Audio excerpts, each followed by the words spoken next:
माझं दैवत बिवत ह्याच्यावर मला काय बोलायचं नाही. साहेब सुद्धा माणूस आहे, त्याला सुद्धा हृदय होतं, त्याला सुद्धा भावना होत्या. हे समजणाऱ्या माणसांनी आणि साहेबांची क्षमा मागावी. साहेब आम्हाला माफ केला, माफ केल्यानंतर काय बोलायचं तुला, हे बस झालं. आता दैवत आहेत, अमुक आहेत, तमुक आहेत, दिलंय साहेबांनी.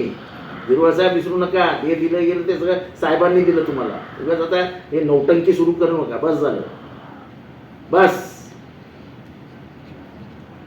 उगाच इमोशनल खेळायला जाऊ नका शरद पवारांच्या. दैवत आहेत, दैवत आहेत, दैवत आहे.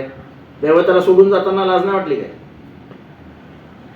कशाला उगाच त्यांच्या कार्यकर्त्यांना चिडवतात, त्यांच्या कार्यकर्त्यांच्या मनात राग येईल असं. म्हणजे आम्हाला राग येतो ना, कशाला तुम्ही फसवलात ना पवार साहेबांना. नाही फसवलं तर सांगा, आम्ही नाही फसवलं. तुम्हाला उपसभापती कोणी बनवलं?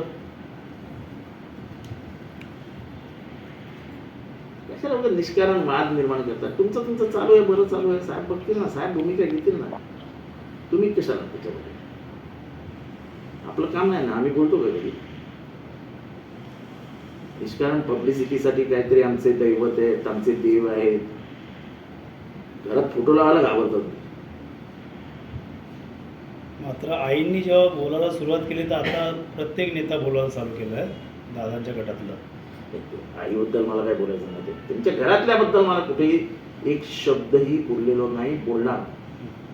पण हे नरहरी जिरवळ आणि हे अशी जी प्यादी आहेत, त्यांनी कधी साहेबाच्या मनाचा विचार केला? साहेबांना काय दुःख झालं असेल, आजही काय दुःख असेल, याचा कधी विचार केलाय का? कशाला नौटंकी करतात? तुम्ही आज त्या घरी सुखी राहा ना, आम्ही आहोत आमच्या घरात सुखी. आणि प्रत्येकाला सत्ता चाटायला जायची अशी काही गरज नाही वाटत आहे. आम्हाला नाही वाटत सत्ता यावी हाताशी. पण म्हणून तुम्ही दैवत म्हणून उगाच ब्लॅक इमोशनल कशाला खेळताय? उगाच कशाला आमची डोकी फिरवतात?